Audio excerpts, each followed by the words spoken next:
3-октябрда болжол менен саат 3:28 милицияга белгисиз эркек киши Ак Ордо турак жай конушундагы бир үйгө кирип, кожоюнга бычак менен жаракат келтиргени тууралуу билдирүү түшкөн.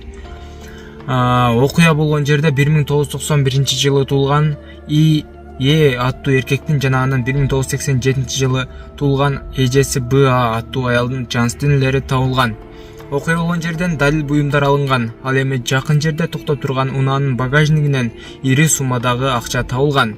Соттук медициналык экспертизанын корутундусуна ылайык эркекке 18, ал эми аялга 11 бычак сайылган.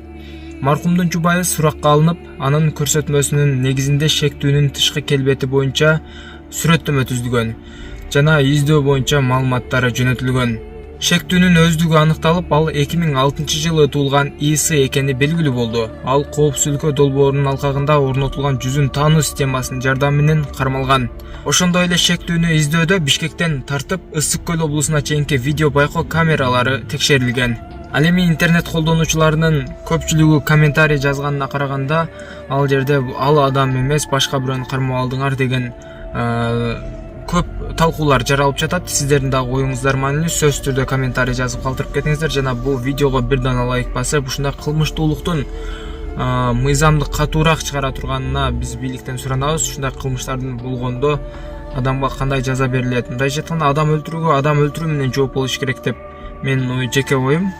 Ошол өлүм жазасын кээ бирки жактары дагы туура. Өткөндө президентибиз Садыр Жапаров өзү айткандай, өлүм жазасын киргизсе кандай дейсиңер деп элге жана өзүнүн суроосун узаткан.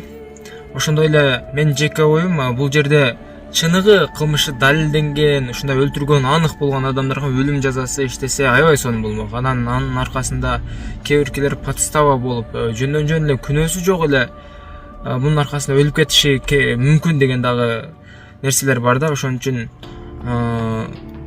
мындайча айтканда өтө бул ойлонуп чыгарыла турган маселе туугандар. Бизде эми адилеттүүлүк, ошончолук катуу тартип, ошончолук баягы экспертизанын жыйынтыктары так ошол адам точно өлтүргөн болгон болсо, ондо өлүм жазасы иштесе болот эле. Ал эми бизде анчалык деңгээлдеги нерсе жок деп толук эле айта алам да. Эми кээ биркилер подстава болуп кармалып калышы мүмкүн. Сиздердин дагы жеке оюңуздар маанилүү. Комментарийге жазып калтырып кетесиздер.